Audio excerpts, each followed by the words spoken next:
నమస్తే రమ్మగారు. నమస్తే జయ. రమ్మగారు, ఏదన్నా మంచి కథ చెప్పుకుందామండి. పెద్ద కథ చెప్తాం. ఓకే. ఒకనాడు ఒక సిపాయి, అంటే ఈ మన ఏమనాలి, సైనికుడు యుద్ధం నుంచి తిరిగి వాళ్ళ ఊరు వైపుకు వెళ్తున్నాడు. అక్కడేం పెద్ద వ్యవహారం లేదు, ఊళ్ళో ఏదో సొంత ఊరని వెళ్తున్నాడు. వెళ్తుంటే ఆ దారిలో ఒక భూతం చూసింది. వీడు ఒంటిగాడని తెలిసింది. ఎవరితోటి లేరు, ఎవరు లేరు, గుంపుగా ఉంటే వాళ్ళని పట్టుకోవు భూతాలు దయ్యాలు అవి. సరే, వీడిని చూసి ఒక ముసలమ్మ వేషం వేసుకుని వీడి దగ్గరకు వచ్చింది. ఏరా అబ్బాయి, బాగా సంపాదించుకొస్తున్నావా అని అడిగింది. ఏం సంపాదన మా అమ్మ, ఏదో 10 రూపాయలు, ఇక్కడ ఉన్ననాళ్ళు అన్నం వెళ్తుంది, మళ్ళీ పిలిపొస్తే మళ్ళీ వెళ్ళి మళ్ళీ అక్కడ తింటాం అన్నాడు. సంపాదించుకునే మార్గాలు బోల్డ్ ఉన్నాయి రా, ఏదో ఒకటి చెప్పు చూద్దాం అన్నాడు. చెప్పడానికి ఏముందిరా, నీకు ధైర్యం ఉందా అని. బోల్డ్ ధైర్యం ఉందన్నాడు. సాహసం ఉందా అని. అబ్బో, అసలు దానికి కొదవే లేదన్నాడు. జంకు గొంకు లేకుండా పనిచేస్తావా అని. జంకా గొంక మనకేం జంకు, మనం యుద్ధంలో వచ్చాంగా, మనకు అట్లాంటివి ఏం లేవన్నాడు. అయితే ఓ పని చెయ్యి, నేను నీకు ఒక సలహా చెప్తా. ఇక్కడ ఒక చెట్టును చూడండి, ఒక పెద్ద చెట్టు. ఆ చెట్టు పైన అంతా పోయింది, పై భాగం అంతా అట్లా పైకి ఉండి ఇట్లా తొర్రలేము దానికి. ఈ తొర్రలోకి నడువుకు తాడు కట్టి దింపుతా. ఇది చెట్టు కాదు, ఇది లోపలికి వెళ్ళే మార్గం. భూ వివరణలోకి వెళ్తుంది అది, అంటే భూమిలోకి వెళ్ళిపోతుంది. లోపలికి వెళ్తే ఒక పెద్ద హాలు. ఎంత పెద్ద హాలో, దాంట్లో ఒక వరుసగా గదులు ఉంటాయి. మొదట ఒక పెద్ద గది ఉంటుంది. పెద్ద గదిలో బల్ల మీద కుక్క కూర్చుని ఉంటుంది. ఆ కుక్క ఉన్న బల్లలో, కుక్కను తిప్పేస్తే బల్ల కిందంతా రాగి నాణ్యాలు ఎన్ని ఉంటాయో, కావాల్సినవి తెచ్చుకో. వెధవరాగి నాకు ఎందుకు అనుకుంటావా. రెండో గదిలోకి వెళ్ళు, అక్కడ ఇంకో పెద్ద బల్ల ఉంటుంది. ఆ బల్ల మీద ఇంకో పెద్ద కుక్క ఉంటుంది.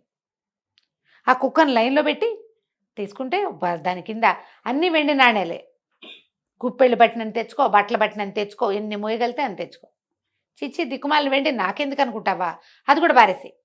మూడో గదిలో ఇంకో పెద్ద కుక్క ఉంది.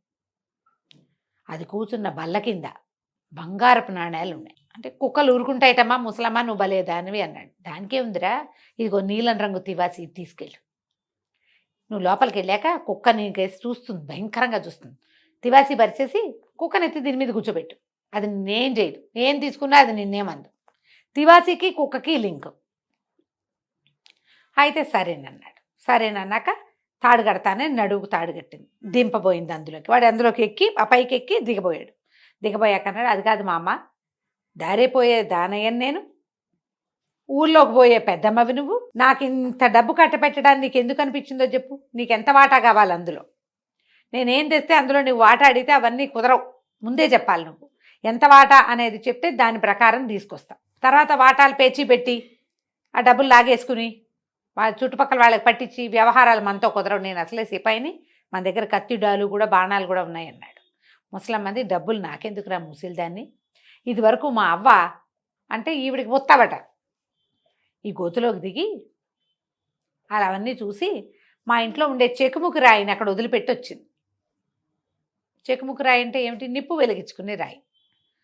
వచ్చేస్తుంటే బల్ల మీద కనపడుతుంది నీకు. అది వెనక్కి తిరిగి వచ్చేటప్పుడు ఒక బల్ల ఉంది, చిన్న బల్ల, దాని మీద ఉంది. ఆవిడ జ్ఞాపకార్థం లేదని బాధపడుతున్నాను నేను. ఎవడైనా సాహసం ఉన్నవాడిని పంపిస్తే వాడికి కావాల్సింది వాడు సంపాదించుకుంటాడు, నా చెకుముకు రాయి వస్తుందని, నువ్వు ఒంటిగాడివి సాహసివి అని నిన్ను దింపుతున్నానంది. అంతే కదా, చెకుముకు రాయి సరేనన్నాడు. ఆవిడ ఒక తివాసి చుట్టి చంకలు పెట్టింది వీడికి. తివాసి పుచ్చుకుని దిగాడు. దిగి ఎంత లోతో, తెగ లోతు దిగాక ఒక పెద్ద కట్టడం లాంటిది కనపడింది. అందులోకి లోపలికి వెళ్ళేసరికి మెట్లెక్కాడు. లోపలికి వెళ్తే బ్రహ్మాండమైన హాలు, అంతా నడవాలాగా ఉంది. ఎడం చేతి వైపున గదులున్నాయి. సరే, ఏం చేశాడు వీడు, మొదటి గది తలుపు తెరిచాడు. పెద్ద బల్ల, అదేమిటి ఓపెన్ చేస్తే తెరుచుకుంటుంది. దాని మీద ఒక కుక్క ఇట్లా మోహరించి కూర్చున్నది. బంతులంతేసి కళ్ళున్నాయట దానికి. కళ్ళు ఇట్లా చూస్తుంది. ఈ కుక్కను చూసరికి కుక్క బెదిరొచ్చింది. ఏం చేస్తుందో చూద్దామని తివాసి పరిచాడు. అది అటాగే చూస్తుంది. వీడు టక్కిని వెళ్ళి దాన్ని ఇట్లా ఎత్తుకున్నాడు. అదేం మాట్లాడలా. పెట్టి తీస్తే ఒప్పుకోదు అది. తివాసిని చూస్తే ఊరుకుంటుంది. ఆ బంతులంతేసి కళ్ళు కుక్కనెత్తి ఆ తివాసి మీద కూర్చోబెట్టి ఆ బల్ల తీశాడు. బల్ల తీస్తే మొత్తం దాని నిండా రాక్కాసులే. వీడిట గుప్పెళ్ళతోటి చొక్కాకి ప్యాంటుకి జేబుల్లో ఉన్న జేబులన్నిట్లలో పోసుకున్నాడు. తలపాగాకి చిన్న గుంటలు అందులో కూడా పోసుకున్నాడు. పోసుకున్నాక ఆ కుక్కనైతే బల్ల మీద కూర్చోబెట్టాడు. తివాసి చంకలో పెట్టుకున్నాడు. పక్క గదిలోకి వెళ్ళాడు. పక్క గదిలో ఇంకో కుక్క ఉంది. అది ఇంకా పెద్ద బల్ల. అదెంతుంది, బండి చక్రాలంతంత కళ్ళున్నాయట దానికి. కళ్ళతోటి ఇట్లాగే చూస్తాం. వీడేం చేశాడు, ఓహో ఇది కూడా నిజమే, ఇంకా రాక్కాసులు ఎందుకు మనకి, తెచ్చామని ఏం చేశాడు, ఈ నీలం రంగు తివాచి మళ్ళీ పరిచాడు. కుక్క కామ్గా చూస్తుంది. వీడు పోయి కుక్కను ఎత్తుకున్న తివాచి మీద కూర్చోబెట్టాడు. అది దాని దారిని అది పడుకుంది. వీడు ఆ బల్ల తెరిచి చూస్తే అన్ని తలతల్లాడిపోతూ వెండి కాసులు. దిక్కుమాల రాక్కాసులు మనకెందుకని రాక్కాసులన్నీ అక్కడ పారబోసేసాడు. వెండి కాసులు నింపేసుకున్నాడు జేబుల నిండా. అక్కడి నుంచి కుక్కనైతే మళ్ళీ బల్ల మీద కూర్చోబెట్టాడు. తివాచి చేత్తో పుచ్చుకుని 3వ గదిలోకి వెళ్ళాడు. నిజమో కాదో తెలీదు, ఇవి వదిలేస్తే ఒకవేళ పోతాయి కదా. 3వ గదిలోకి వెళ్తే ఈసారి ఉంది అక్కడ కుక్క, గుడి గోపురాలు అంతంత కళ్ళున్నాయట దానికి. అట్లా మిటకరించి చూస్తోంది వీడికేసి. సరే అంటే బంగారం ఉంది. తివాసి పరిచాడు. కుక్కనెత్తి దీని మీద కూర్చోబెట్టాడు. ఆ బల్ల తెచ్చి వెండి కాసులన్నీ అక్కడ బారబోసేసి చక్కగా బంగారు కాసులు నింపేసుకున్నాడు అన్నిటి నిండా. 2 చెవిలో 2 అంగిట్లో కూడా పెట్టుకున్నాడు వేస్ట్ కాకుండా. సరే ఏం చేశాడు, కుక్కనెత్తి మళ్ళీ అక్కడ కూర్చోబెట్టేసి నీలం రంగు తివాసి మడతపెట్టి పక్కన పెట్టుకుని చేత్తో పుచ్చుకుని బయటకు వస్తే ఈ ముసలమ్మ ఏదో చెప్పిందని చూస్తే చెకుముకు రాయి ఉంది. కనిపించింది. సరే పైకి లాగు అవ్వ లాగన్నాడు. చెకుముకు రాయి జేబులో పెట్టుకుని ఈ నడవ అంతా నడిచి బయటికి వెళ్ళి ఎక్కడి నుంచి తనకి తాడు కట్టిందో అక్కడ నిలబడి, ఓ అవ్వ పైకి లాగు నన్నంటే ఆ అవ్వ పైకి లాగింది. లాగాక బయటకు వచ్చాక వీడు ఏం తెచ్చుకున్నావురా అంది. బంగారమే తెచ్చుకున్నాను, ఇదిగో నీ తివాసి అని తివాసి చేతిలో పెట్టాడు.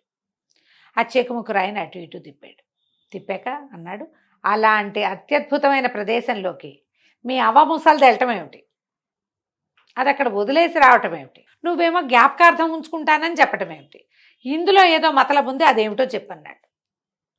ఈవిడ ఒప్పుకోలే. ముసలిది ఏమీ లేదురా, మాకు అది కావాలంతే. అంటే దీంతో ఏం వస్తుందో చెప్పమంటాడు. ఏమీ రాదంటుంది ముసలిది. వాగ్యుద్ధం పెరిగింది. ఈ సిపాయి అప్పుడే యుద్ధం నుంచి వచ్చాడు కదా, కొంచెం ఉద్రేకంగా ఉన్నాడు. కత్తిపుచ్చి విసిరేశాడు మా అమ్మని. అయ్యో, ఆ మెడ కాస్త తెగిపోయింది. ముసలిది కింద పడ్డం ఏంటి, దాని భూతం రూపం దానికి వచ్చింది.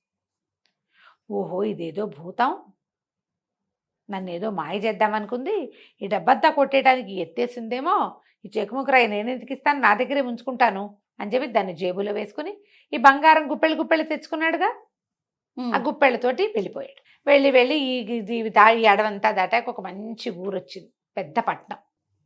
ఆ పట్టణంలో ఒక సత్రంలో గది తీసుకున్నాడు. హాయిగా తిన్నాడు, తాగాడు. అంతకుముందు వీడికి భోజనానికి సరిపడా డబ్బే ఉంది వాడి దగ్గర.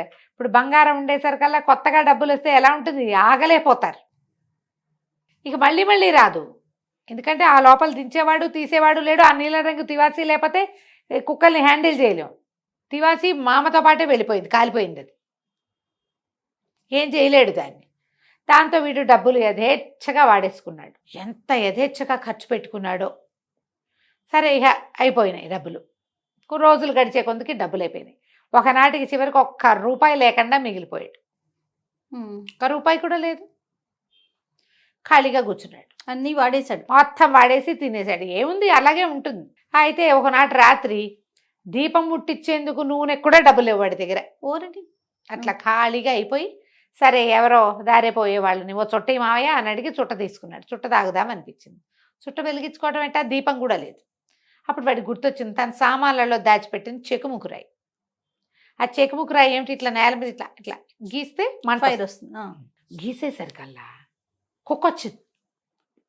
బంతులంత కళ్ళున కుక్కొచ్చి కూర్చుని ఉంచుంది వీడి పక్కన. మొదటిది ఏమిటంటే ఏం మాట్లాడుతుంది. బాగా ఆలోచించి ఏం చేస్తావు నువ్వు నాకు అన్నాడు. అది బావు అంది. ఏదైనా చేస్తానంటాను, డబ్బులు పట్టుకురా, రాక్కాసులు ఉన్నాయి కదా నువ్వు ఉన్న చోట అంటే 5 నిమిషాల్లో వెళ్ళి వచ్చేసింది. కుక్క ఇన్ని రాక్కాసులు పుచ్చుకొచ్చింది సంచి నిండా. సంచిలో పోసి పట్టుకొచ్చేసింది. వీడు ఆశ్చర్యపడి పోసిని భలేగా ఉందే మన సంగతి అనుకున్నాడు. అక్కడి నుంచి 2 సార్లు గీస్తే ఆ వెండి కాసులు ఉన్న కుక్క వస్తుంది. 3 సార్లు గీస్తే బంగారు కాసుల కుక్క వస్తుంది. అన్ని కాసులు తెప్పించుకున్నాడు. హాయిగా జీవితాన్ని ఎంజాయ్ చేయటం మొదలుపెట్టాడు. సరే ఏమైంది, ఒకనాడు ఎక్కడో ఒక చోట పార్టీకి పిలిచారు. వీడి దగ్గర బాగా డబ్బులు ఉన్నాయి కదా, డబ్బులు ఉన్న వాళ్ళని పిలుస్తారు పార్టీలకి. ఈ పార్టీకి వెళ్ళేసరికల్లా పార్టీలో రాజకుమార్తె ఎంత అద్భుతమైన సౌందర్యవతో చెప్పుకున్నారు. ఓసారి ఎట్టగైనా ఆ అమ్మాయిని చూడాలనిపించింది. ఏదో సందర్భంలో ఫ్రెండ్స్ తోటి ఈ తాగుబోతులు జూదగాళ్ళు వాళ్ళందరి దగ్గర రాకుమార్తెను చూడాలి, ఏ సందర్భంలో చూడొచ్చు అని అడిగాడు. ఆవిడని ఎక్కడ చూస్తావోయ్ నువ్వు, వాళ్ళ నాన్న ఏం చేశాడో తెలుసా, ఒక రహస్య ప్రదేశంలో దాచిపెట్టాడు ఆవిడ్ని. ఎందుకంటే ఆవిడ జాతకంలో, రాకుమార్తె జాతకంలో ఒక సాధారణ సిపాయిని పెళ్లి చేసుకుంటుందని ఉంది. ఓహో, సిపాయి చచ్చిన వాడు ఎవడైనా వచ్చి పిల్లకి లైనేస్తాడేమోనని రాజుగారు ఏం చేశారు, అంతఃపురంలో ఒక రహస్యమయమైనటువంటి ఒక దీని లాంటిది కట్టి అందులో పెట్టారు. పిల్ల ఎవ్వరికీ కనపడదు. ఆ పిల్లకి 11, 12 ఏడు యుక్త వయసు వచ్చిన దగ్గర నుంచి ఇప్పటిదాకా ఆ లోపలే ఉంది, బయటికి రాదు. అనగానే ఎందుకు రాదు, మనం ఎందుకు చేయలేము అని ఆలోచించి ఏం చేశాడు, ఈ కుక్కలు వస్తాయి కదా, ఆ కుక్కను పిలిచి రాజకుమార్తెను తీసుకురమ్మన్నాడు. అదేం చేస్తుంది, టైమని వెళ్ళిపోయింది కుక్క. అది ఏదైనా తెచ్చేస్తుంది. పెళ్ళి అంతఃపురంలో నిద్రపోతున్నా లోపల ఎక్కడో గదిలో పడుకుంది. ఆ గదిలో ఎక్కడో రహస్యంగా పడుకున్న రాకుమార్తెని చేపుచ్చుకుని తీసుకొచ్చేసింది, మీదెక్కించుకొచ్చేసింది. ఇప్పుడు బంతులంతేసి కళ్ళుండే కుక్క ఎంత ఉంటుంది, ఎంతే ఉండదుగా, బ్రహ్మాండంగా ఉంటుంది కుక్క, పెద్ద గుర్రం సైజులో. రాకుమార్తెని పట్టుకొచ్చేసరికల్లా వీడు తనివి తీరా అమ్మాయిని చూశాడు. చేతులు పుచ్చుకుని కాసేపు అయ్యాక తీసుకెళ్ళి దింపేసిరా అన్నాడు. కుక్కని దింపేశారు. కుక్క తీసుకెళ్ళి దించేసిన తర్వాత పొద్దున్నే రాకుమార్తెను చూడడానికి తండ్రి, తల్లి, ముసలి దాది వాళ్ళు వీళ్ళు వచ్చేసరికల్లా అమ్మాయి చెప్పింది, నాన్న నాకు భలే కాలు వచ్చింది నాన్న, ఏదో కుక్క వచ్చి నన్ను తీసుకెళ్ళింది, అక్కడ ఒక సిపాయి ఉన్నాడు, అతను నా చేతులు పుచ్చుకున్నాడు నాన్న అనేసరికల్లా నాన్న తిట్టాడు. సిపాయి ఏమిటి, ఎవరిని తీసుకెళ్తారు, అసలు ఎంత రహస్యంగా ఉంచాం, ముసలిదాదికి తప్పిస్తే ఈ దారే తెలియదు ఎవరికి, అక్కడికి వచ్చిన చెలికెత్తలు మళ్ళీ రారు, అంత రహస్యంగా ఉంటుంది. ఓసారి ఎవరన్నా అందులోకి ప్రవేశించారంటే వాళ్ళని చంపేస్తారు, అట్లా ఏం జరగదన్నాడు. కాదు నాన్న, భలే కాలు వచ్చింది నాన్న. కానీ సిపాయి అనగానే రాజుకు డౌట్ వచ్చింది, ఏదైనా నాకు తెలియకుండా జరుగుతోందా అని చెప్పి ఈ ముసలిదాది రాత్రిపూట నిద్రపోతుంది. ముసలమ్మలకి చాలామందికి రాత్రులు నిద్రలు రావు, అది మెలకుగా కూర్చుంటుంది. ఆ దాదిని అక్కడ పెట్టాడు. అయితే ఏమైంది, ఎప్పుడైతే కుక్క మళ్ళీ రెండో రోజు రాత్రి మనవాడు ఏం చేశాడు, ఈ సిపాయి చిన్నయ్య కుక్కను పిలిచి మళ్ళీ 2 గీట్లు గీసి పెద్ద కుక్కను పిలిచి రాకుమార్తెని తీసుకురా అన్నాడు. కుక్క వచ్చింది, రాకుమార్తెని ఇటా ముట్టు మీద మొహం మీద మూతి కిందకి పెట్టి మీద ఎక్కించుకుంది. బయటికి వెళ్తుంటే ముసలమ్మ చూసేసింది, కుక్కే తీసుకెళ్తోందని గమనించి కుక్క వెనకాలే వచ్చింది. కుక్క ఏ ఇంట్లోకి ప్రవేశిందో చూసి దాని మీద శుద్ధ ముక్కతో గుర్తుపెట్టింది, వెనక్కి వెళ్ళిపోయింది. 1 గంట పోయాక మళ్ళీ కుక్క తీసుకొచ్చి రాజకుమార్తెని దించేసింది. ఈ ముసలిదాది వెళ్ళి తెల్లవారేసరికల్ రాజుగారికి చెప్పింది, ఫలానా సందులో ఆ వైపు వెళ్ళాను, ఏ ఇంటి మీద ఎక్స్ గుర్తు పెట్టిందో ఆ ఇంట్లోకి కుక్క తీసుకెళ్ళింది, ఆ ఇంట్లో ఎవడో ఉండుంటాడు, మాంత్రికుడో మాయాజాలం చేసేవాడు, కనికట్టువాడు అన్నది. ఆ సందులోకి మొత్తం సైనికులు భట్లు అందరూ వెళ్తే అన్ని ఇళ్ల మీద ఇంటూ గుర్తులు ఉన్నాయి. పట్టేసింది కుక్క, దానికి తెలిసిపోయింది తను పట్టుకుంటారని, అందుకని గుర్తులు పెట్టేసింది. తన యజమాని బయట పడకూడదు, దాని ప్లాన్ అది. సరే 3వ రోజుకి రాణిగారు ఏం చేసింది, ఒక పల్చటిది చిన్నది అంత గుడ్డతోటి సంచి లాంటిది కుట్టించి దాంట్లో బియ్యపిండి కదిలితే పడేటట్టుగా పిండి పోసారు. పడుకున్న యువరాణి నడువుకి కట్టేశారు. అది యువరాణి ఎక్కడికైనా కదిలింది అనుకో ఆ పిండి పడుతుంది కింద. ఓకే, సరే 3వ రోజు రాత్రి కుక్క వచ్చింది, మళ్ళీ ఈ రాజకుమార్తెని మీదెక్కించుకుంటే ఇప్పుడు మీదెక్కించుకుంటే ఏమవుతుంది, నగలు అవి ఇట వేళ్లాడవు, ఈ సంచి కూడా వేళ్లాడడం మొదలుపెట్టింది. సంచిలోంచి సన్న ధారగా ఈ రజన్లాగా పిండి పడడం మొదలుపెట్టింది. కుక్క 3 సందులు 36 గొంతులు తిరిగి తీసిపోయింది సత్రంలోకి. తీసిపోయేసరికల్ ఈ ధార అంతవరకు లీడ్ చేసేసింది. తెల్లవారేసరికల్ రాజకుమార్తె వచ్చేసింది, కానీ రాజుగారి సైనికులు వెళ్ళిపోయి ఆ సత్రం తలుపు తీయించి ఆ గదిలో ఎవరున్నారో వాడిని పట్టేసి చేతులు కాళ్ళు కట్టేసి లాక్కెళ్ళిపోయారు. రాజకుమార్తె జోలికి వచ్చినందుకు రాత్రిపూట అయినా సరే రహస్యంగా అయినా సరే మాయమంత్రం కనికట్టు చేసినందుకు వాడిని ఉరిదీస్తామన్నారు.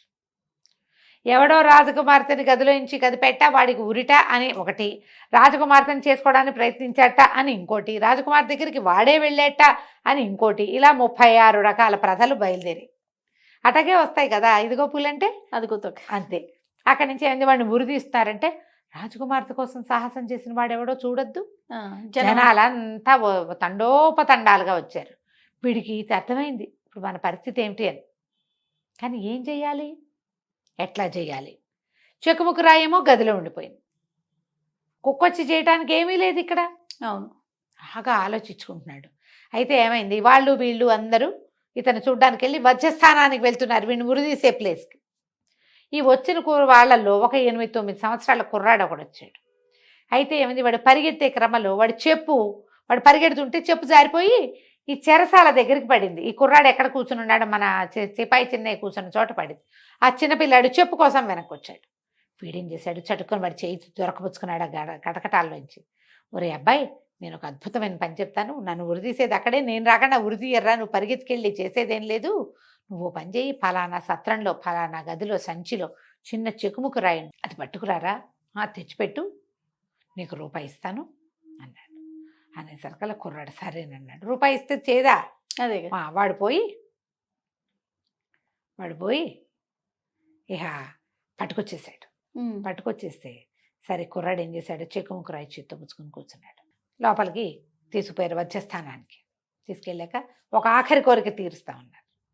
తీరుస్తా అంటే వీడన్నాడు, మరి చుట్ట కాల్చుకుంటానండి ఆఖరిసారి, ఒక చుట్ట తెప్పించండి నాకు అన్నాడు. అనేసరికల్లా సరే చేతులు కట్టేశారు. అప్పటిదాకా చేతిలో ఉంది, అది గొలుసుల్లాగా ఉన్నాయి చేతిలో ఉంది. ఆ గొలుసులు ఊడదీశారు. చుట్ట పెట్టుకుని చెక్కుముక్కు రాయి గీసాడు. గీసేసరికల్లా ఎన్నిసార్లు గీయాలి, ఓసారికి వస్తే 1, 2 సార్లు గీస్తే 2ోది, 3 సార్లు గీస్తే 3ోది. వీడు 1, 2, 3, 3, 2, 5, 1, 6 గీతలు గీసేసాడు. గీసేసరికల్లా మొత్తం 3 కుక్కలు వచ్చేసాయి. ఎంతతున్నాయి అవి ఒక్కొక్కటి, సింహాలను మించిపోయి. కుక్కలు రావటం ఏంటి, వీళ్ళందరూ అంతూ చూడండి అన్నాడు. అంతే కుక్కలు విరుచుకుపడ్డాయి జనాల మీద. హడిలిపోయాడు రాజుగారు. ఏం జరుగుతోంది ఇక్కడ, నాకు అర్థం కాలేదు. కానీ ఎవరిని చంపద్దన్నాడు, బెదిరిచ్చేసేయమన్నాడు. కుక్కలు ఇంత మాటి మొరగటం, ఇంతంత నాలుకలు, ఒకటేమో బంతులంత కళ్ళు ఒకదానికి, బండి చక్రాలంత కళ్ళు ఇంకో దానికి, గుడి గోపురాలంత కళ్ళు 3ో దానికి. చూడ్డానికే హడిలిపోయేలాగా ఉన్నాయి అవి.